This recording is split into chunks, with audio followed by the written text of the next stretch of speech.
Anglais, à coup sûr, Phileas Fogg n'était peut-être pas londonien. On ne l'avait jamais vu, ni à la bourse, ni à la banque, ni dans aucun des comptoirs de la cité. Ni les bassins, ni les docks de Londres n'avaient jamais reçu un navire ayant pour amateur Phileas Fogg. Ce gentleman ne figurait dans aucun comité d'administration. Vrai, c'est là. Vous êtes un Français, vous? Oui, un Parisien de Paris. Alors, vous devez savoir faire des rimes? Ma foi, répondit Passepartout. Verset du voir sa nationalité provoquait cette demande. Nous autres Français, nous avons fait des rimes. C'est vrai, mais pas mieux que les Américains.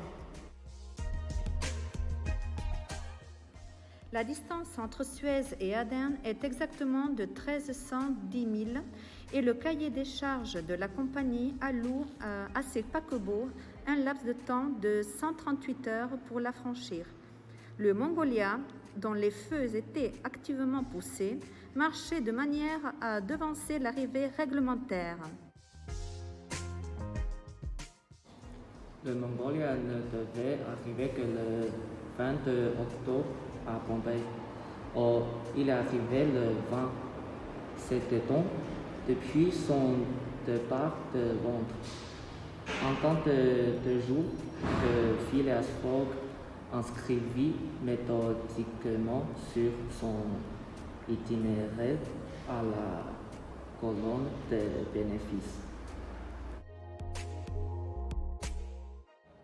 Phileas Fogg a fait le pari qu'il réussirait le tour du monde à 80 jours. Avec son domestique Passepartout et le brigadier Sir Francis Cromarty, il a déjà atteint l'Inde et, après avoir quitté Bombay, se dirige vers Calcutta quand soudain le train s'arrête.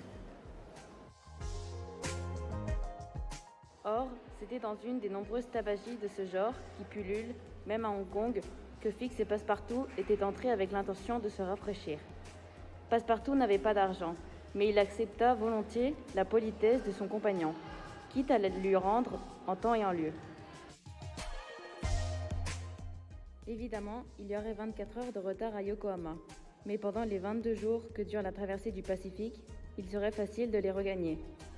Phileas Fogg se trouvait donc à 24 heures près, dans les conditions de son programme, 35 jours après avoir quitté Londres.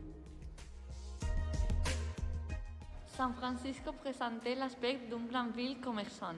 La haute tour de l'hôtel de ville, où veille le retour, dominait tout cet ensemble de rues et d'avenues. Les trains ne manquaient pas à Chicago. Monsieur Fogg passa immédiatement de l'un dans l'autre. La fringante locomotive du Pittsburgh Fort Wayne Chicago Railroad partit à toute vitesse, comme si elle eût compris que l'honorable gentleman n'avait pas de temps à perdre.